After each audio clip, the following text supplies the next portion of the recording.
Yorkshire, England, February 1953. 14 months after the British government quietly expanded RAF Menwith Hill from a weather monitoring station into something considerably larger and considerably less defined in its official purpose, a signals intelligence technician named Arthur Holt filed an internal report that was classified the same day it was received, transferred to a separate filing system with no index number, and has not appeared in any declassification release in the 71 years since. I know this report exists because Arthur Holt's daughter found his personal copy in a biscuit tin under the floorboards of his former study in 1998, 14 years after his passing, and because she gave a photocopy of it to a journalist who never published it and who passed it to an archive where I found it in 2019 alongside 37 pages of handwritten notes in Holt's own hand that were never classified because they were never submitted, never shown to anyone, kept in the same biscuit tin, written in the specific compressed language of a man who understood that what he was writing would not be believed and wrote it anyway, because the alternative was to carry it alone until his timeline ended. He carried it anyway. He reached the end of that timeline in 1984 at the age of 61. His daughter said he slept with the lights on from 1953 until the final years of his life and never once explained why to anyone who asked. After I read the biscuit tin's contents, I did not need an explanation. I am recording this account because Arthur Holt deserved a reader 31 years ago, and the material deserves a record that is not a biscuit tin under a former analyst's floorboards. Subscribe to this channel.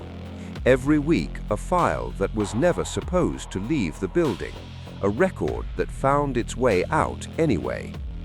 My name is James Calloway. I am 42 years old. I am a former signals intelligence analyst who left government service in 2011 and have worked since as an independent researcher focusing on the history of British and American intelligence infrastructure in the post-war period. I have a security clearance that is technically still active, which I mention not to impress anyone, but to explain why certain things I know I will not be including in this account, and why the things I am including I am confident are no longer operationally sensitive. What happened at RAF Menwith Hill in the winter of 1953 is not operationally sensitive. It is not sensitive in any bureaucratic sense. It is only sensitive in the way that certain true things are sensitive, because the framework required to receive them is not the framework that the institutions involved were built to provide. Arthur Holt was born in Leeds in 1922 and was recruited into the Signals Intelligence Service in 1944 at the age of 22, having demonstrated an unusual aptitude for pattern recognition in communications intercepts that his recruiting officer described in his personnel file as the kind of ability you cannot teach.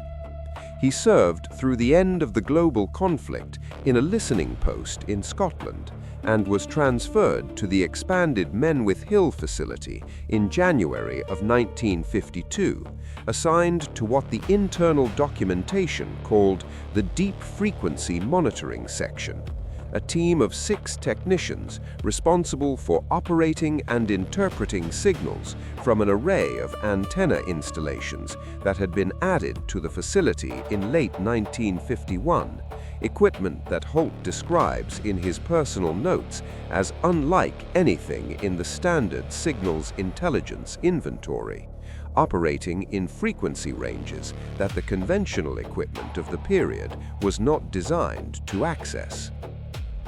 He describes the equipment in technical language that I have had reviewed by two people with relevant expertise.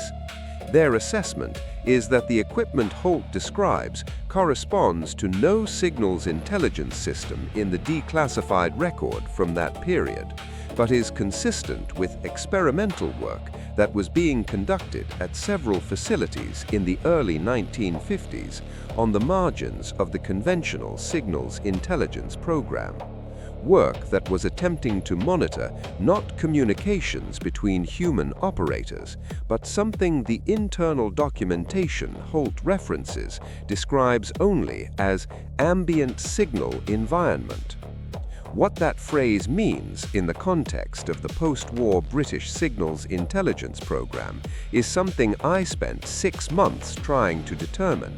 The answer I reached is that it meant exactly what it said.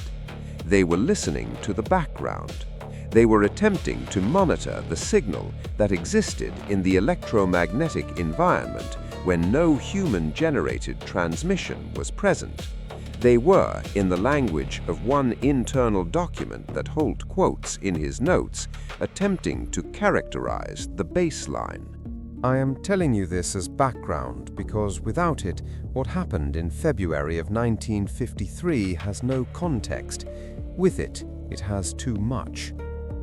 Holt begins his personal notes on the events of February 53 on the 4th of the month, which was the day he first noticed the anomaly.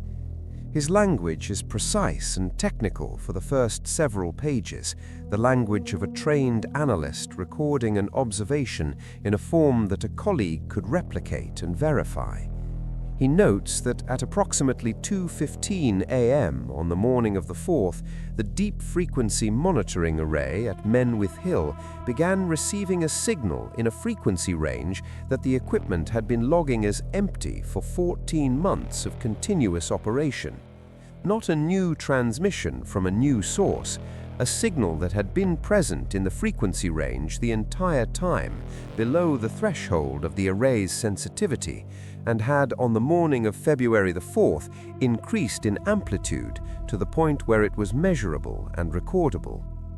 He describes the signal's characteristics with the care of a man who knows the description will be evaluated by people who will want to find a conventional explanation for it. It was not a broadcast signal in any recognizable format, not Morse, not voice, not any coded transmission structure in the signal's intelligence library.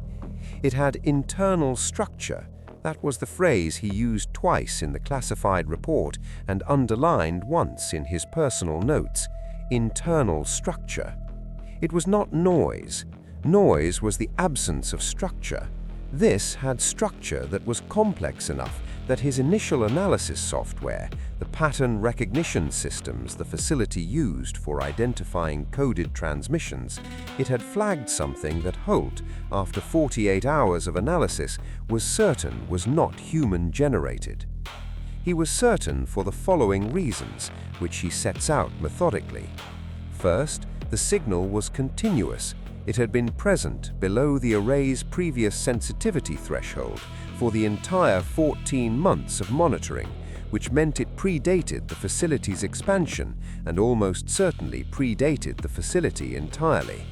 Second, its point of origin could not be triangulated to any surface location.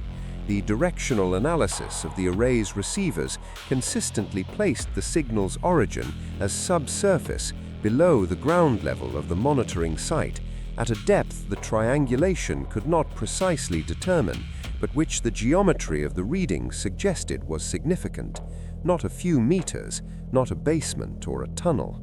The readings suggested a depth consistent with deep geological formations, hundreds of meters, possibly more. Third, and this was the element that Holt returns to repeatedly in his personal notes with a persistence that tells me it was the thing he could not resolve, the signal was not constant in its structure. It changed. It changed in patterns that Holt's analysis identified as too regular to be random variation and too complex to be simple mechanical oscillation. It changed in patterns that his pattern recognition system continued to flag as communication-like, in the way that a system trained to recognize human communication would flag something that had the organizational properties of communication without having the specific properties of any human communication format. He writes, in the personal notes rather than the classified report, "It is structured the way language is structured, without being language as I understand language. It has the organizational properties of meaning without having the specific properties of any meaning I can decode." He writes, "I have been doing this work for 9 years. I know what a coded transmission looks like at every level of analysis I have been trained to apply. This is not a coded transmission. It is something that has the same relationship to a coded transmission as a very old language has to a modern one, recognizably of the same category at the level of structure, unrecognizable at the level of content." He submitted the classified report on the 12th of February, 8 days after the initial observation. The report was received by his section chief, passed to the facility director, and classified the same day. Holt was called in to the facility director's office on the 13th and told that the signal had been reviewed by appropriate technical authorities and determined to be geological interference, naturally occurring electromagnetic activity associated with deep rock formations, a known phenomenon in areas of specific geological composition. He was told the analysis had been thorough and the conclusion was firm. He was told to return to standard monitoring duties. He was told, in language that Holt records verbatim in his personal notes with the specific precision of a man committing words to memory because he understands they will matter later, that the February 4th signal was not to be discussed with colleagues or documented in any form beyond the classified report already filed. Holt returned to standard monitoring duties. He also continued monitoring the deep frequency array in his own time, using the facility's equipment during the overnight shifts when the section was minimally staffed, recording his observations not in official logs, but in the handwritten notes that ended up in the biscuit tin. He did this for 6 weeks, from the 13th of February to the 28th of March, and the notes from those 6 weeks are the 37 handwritten pages. I am going to tell you what those pages contain. The signal continued throughout the 6 weeks. It did not decrease after the initial February 4th amplification. If anything, it increased incrementally. Holt's amplitude recordings show a gradual upward trend across the period, each week's average slightly higher than the previous. The internal structure continued to change, continued to produce the pattern recognition flags, continued to resist any decoding approach Holt applied. He tried every analytical framework available to him, and several he developed himself, based on his 9 years of experience with signals of every kind. Nothing resolved the content. The structure remained clear. The content remained inaccessible. He writes, "I am increasingly certain that this is because the content is not intended to be decoded by anything that uses the decoding frameworks I have available. I am increasingly certain that I am receiving something that is not addressed to me, and that the failure to decode it is not a technical failure, but a categorical one." On the 22nd of February, something changed. The signal, which had been continuous since the 4th, interrupted for the first time, a gap of approximately 40 seconds in the early hours of the morning, during which the frequency range was completely empty, and then the signal resumed. Holt's notes describe his reaction to the gap with an honesty that is at odds with the technical precision of the surrounding entries. He writes, "During the 40 seconds of silence, I was more unnerved than I had been since my military service. I was not unsettled by anything I could see or identify in the monitoring room. I was unsettled by the silence itself, by the specific quality of it, which was not the silence of an absence, but the silence of something that had been continuous and present for a very long time, pausing in a way that felt purposeful. He writes, "I have analyzed signals for 9 years, and I have never attributed purpose to a signal source. I am attributing purpose to this one because I cannot find another word for the quality of that pause." The pause on the 22nd was 40 seconds. On the 25th, there was a second pause, 83 seconds. On the 1st of March, a third pause, 112 seconds. Holt notes the increasing duration and notes that the intervals between pauses were not regular.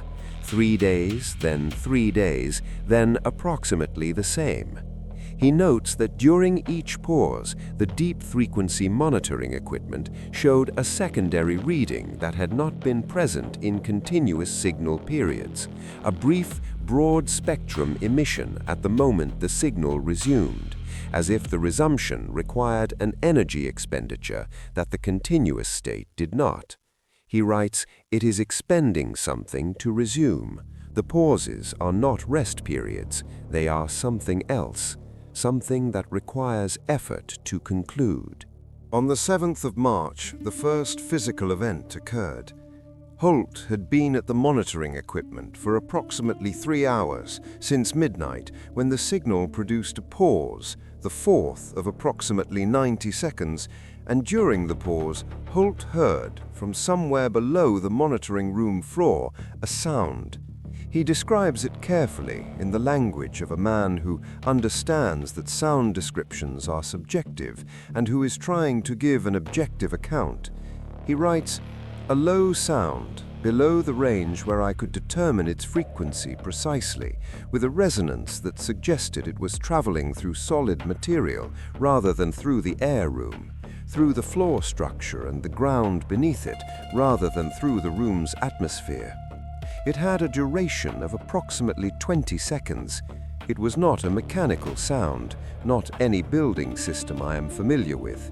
It had the quality, in the way that I can only describe it as qualitative rather than technical, of a very large thing shifting position."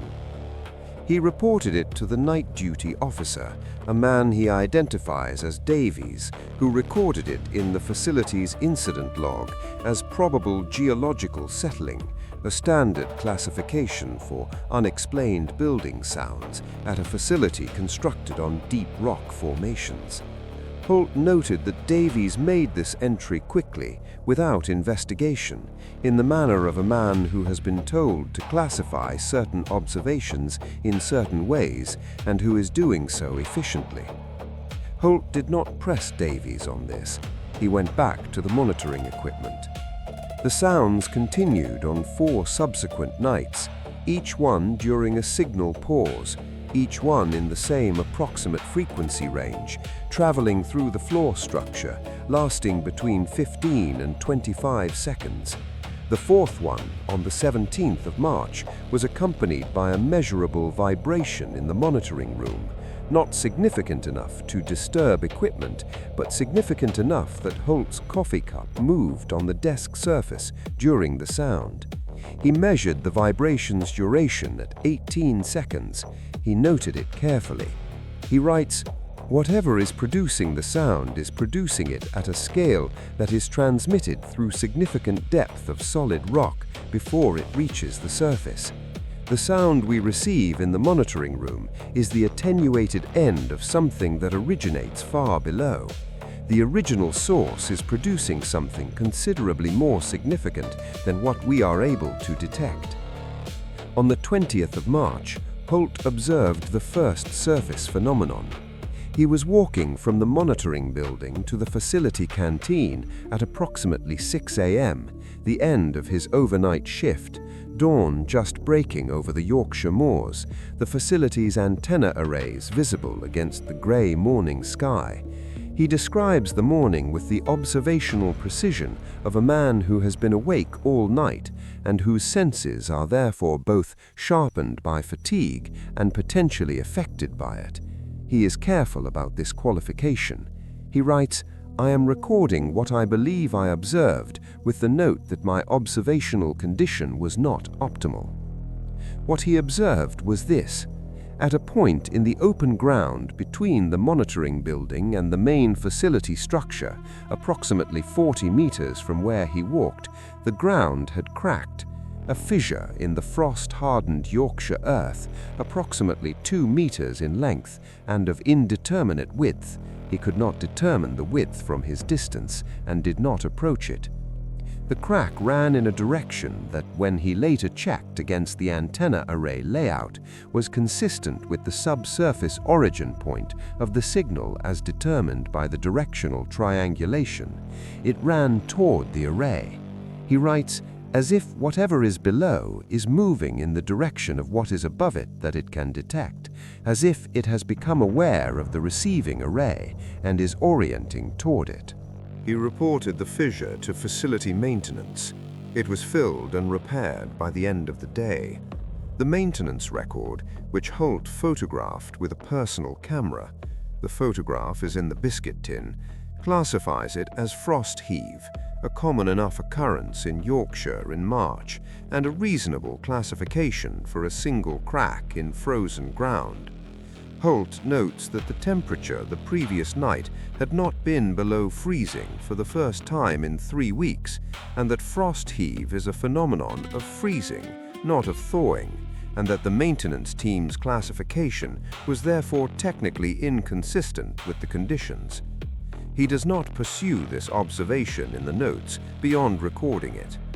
He understood that pursuing it would be the kind of thing that concludes a signals intelligence career. Subscribe to this channel. Every week, the file that someone buried and someone else eventually found. On the 24th of March, 4 days before the end of his documented observation period, Holt wrote the entry in his personal notes that I found most significant to include. He had been monitoring overnight, as had become his practice, and the signal had produced its longest pause yet, 240 seconds, 4 full minutes of the specific silence he had described as the silence of something purposefully pausing.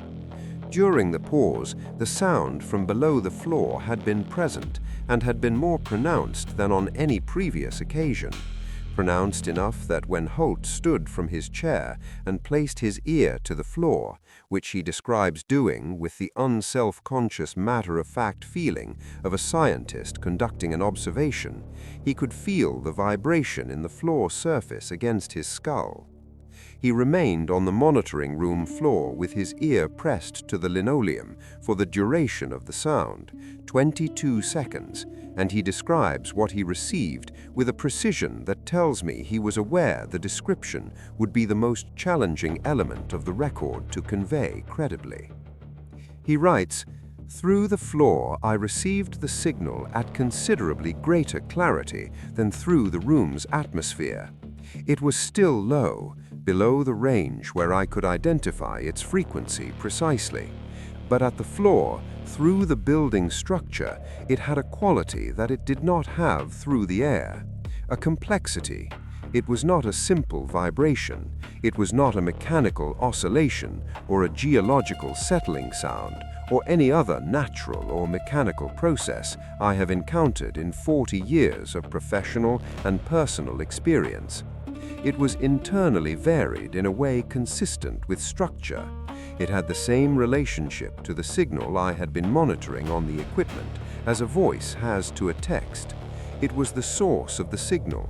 I was lying on the floor of a Royal Air Force Signals Intelligence facility in Yorkshire with my ear pressed to the linoleum, and I was receiving, through 200 meters of solid rock, the thing that had been transmitting in the deep frequency range for at least 14 months and possibly much longer. I was receiving it, and it was structured, and it was large, and it was moving upward. He writes, "I am a signals intelligence analyst. I have spent 9 years characterizing transmissions. This is my characterization. The source of the Menwith signal is biological in origin, in the sense that biological is the only category that accounts for a signal of this complexity and internal variation from a single source. It is not biological in the sense that any biological organism I have knowledge of could produce a signal of this frequency range and amplitude through solid rock from a depth of potentially hundreds of meters. It is something for which the category biological is the closest available approximation without being accurate." He writes in what is the last analytical entry before the final page of the notes, "I have been trying to determine what the signal is for, what the pauses are for, what the orientation toward the antenna array means. My current assessment, which I offer with the full awareness that it exceeds the evidence I have documented and ventures into interpretation that a rigorous analyst should not offer with stronger empirical support, is the following. The signal is for what all signals are for. The pauses are for what all pauses in signals are for. The thing below the Yorkshire moors has been transmitting continuously for a very long time, long enough that the signal was below the threshold of our equipment for 14 months of monitoring before it amplified. It amplified when our antenna array came online and began receiving. It detected us receiving, and what the pauses represent, the expending of something to resume, the upward movement, the orientation toward the antenna, is what a transmitting source does when it receives confirmation that its transmission is being received. It is aware that we are here. It has always been aware that something was here, the moors, the surface, the activity above it. What it was not aware of was that anything above it was receiving. Now it is aware, and the pauses are not rest, they are the effort of moving toward a signal that is being received, toward the antenna, toward the surface. The final page of Holt's personal notes is dated March 28, 1953. It is not analysis, it is a single paragraph, written in a different hand, not the tightly controlled technical hand of the preceding 36 pages, but a looser, slightly uneven script that I read as the hand of a man writing quickly and without his usual composure. Some of it is personal, references to his daughter, who was 4 years old in 1953, and to his household, and those references are not mine to share. The substance I will give you. Holt had been called into the facility director's office that morning and informed that he was being transferred, effective immediately, to a posting in London. No reason given beyond administrative reallocation of personnel. He was told to complete the transfer within 48 hours. He was told that the deep frequency monitoring section was being restructured and that his role was no longer required in its current form. He was told this by the facility director and a man in civilian attire that Holt had not encountered before and whose name he was not given. The man in civilian attire said nothing during the meeting. He observed Holt receive the transfer notification, and he nodded once when Holt confirmed he understood. Holt writes that the nod had the quality not of confirmation, but of assessment, as if Holt's acceptance of the transfer was data being collected rather than a response being acknowledged. Holt returned to his quarters. He wrapped the classified report copy and the 37 pages of personal notes in a cloth and placed it in the biscuit tin. He put the biscuit tin in his luggage. He transferred to London. He worked in a desk posting for 7 years and then left the service in 1957 and worked in private sector communications for the remainder of his professional life. He never discussed the Menwith Hill posting in any professional or personal context. He carried the biscuit tin with him every time he relocated. He placed it under the floorboards of his study in the house in Leeds where he lived from 1961 until 1984. His daughter found it in 1998. I want to tell you what I was able to verify independently. RAF Menwith Hill exists and is extensively documented as one of the largest signals intelligence facilities in the world, operated jointly by the UK Government Communications Headquarters and the United States National Security Agency. Its official history acknowledges an expansion in 1951 and 1952. The expansion is described in available official documentation as an increase in conventional signals monitoring capability. The deep frequency monitoring section that Holt describes is not referenced in any declassified document I have located. The frequency ranges Holt describes the equipment as operating in are not referenced in any declassified signals intelligence technical documentation from the period. The geology of the area around Menwith Hill is a matter of public record. The facility sits on a section of the Yorkshire Dales underlaid by significant limestone and gritstone formations, deep, ancient rock in a configuration that geologists have documented as containing void and fissure systems at considerable depth. The specific depth of those systems is not fully mapped. The British Geological Survey has records of anomalous readings from instruments in the area going back to the 1930s. Anomalous in the specific technical sense of readings that the available geological models did not fully account for. I found these records in the BGS archive. They are not classified. They are simply anomalous, and anomalous things in archives tend to remain there indefinitely when there is no institutional mechanism for following them up. I found one further item in a local history document from a village approximately 4 kilometers from the Menwith Hill facility, compiled by a local historical society in the 1980s from interviews with long-term residents.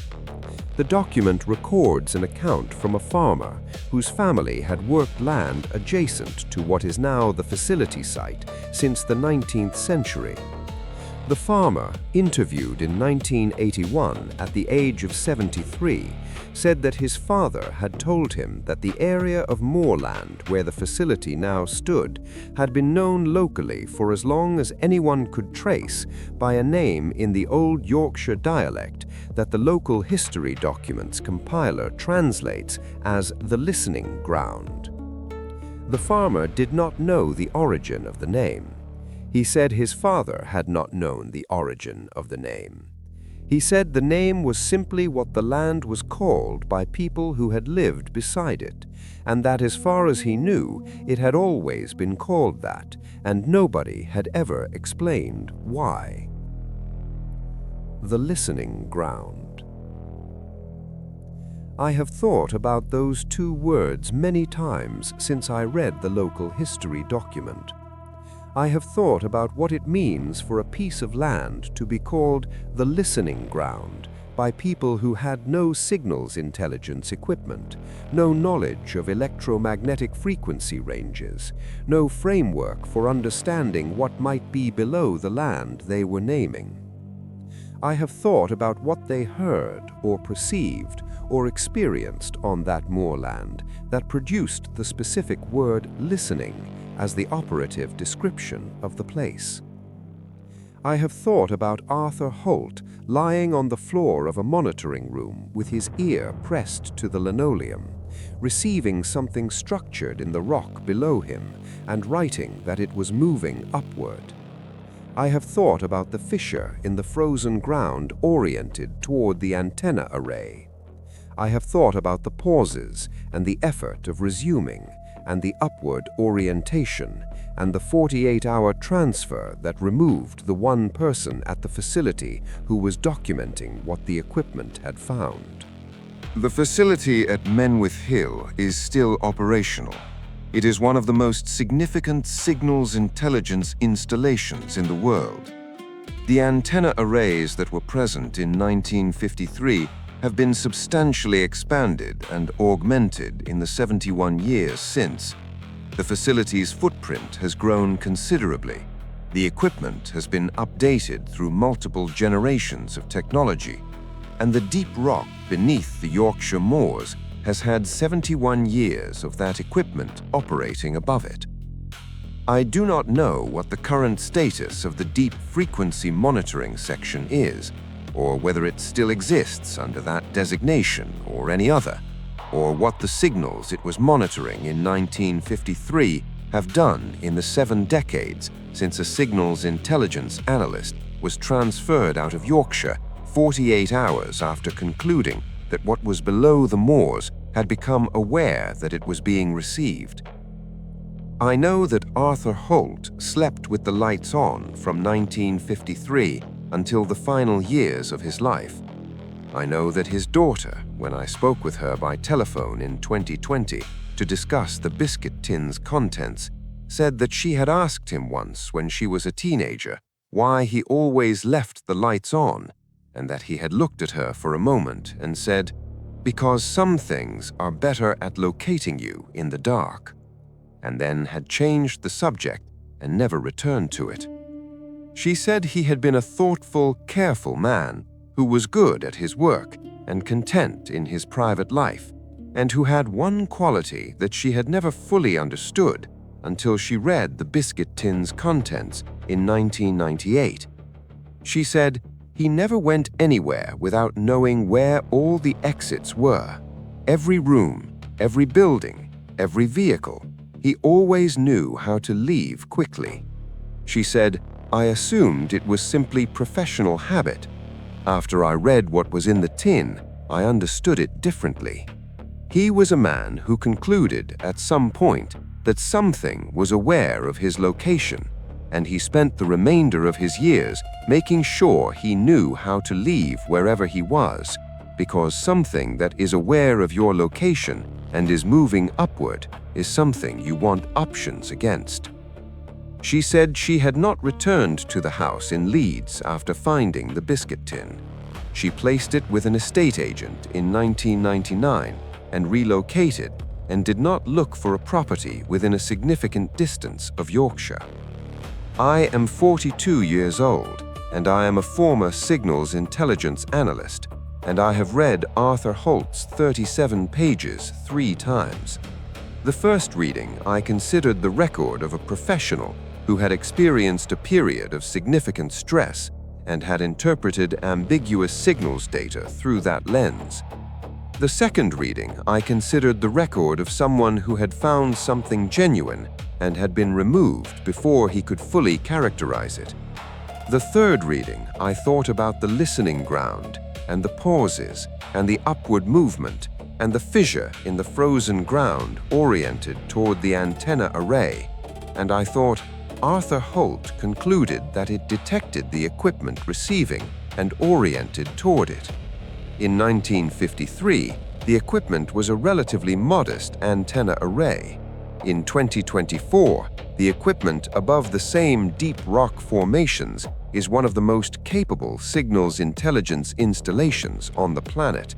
Significantly more capable, significantly more present in any frequency range a signal's transmitting source might use to detect what is above it.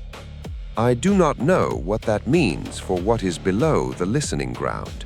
I know what it would mean for any transmitting source that becomes aware of an increasingly capable receiver operating above it.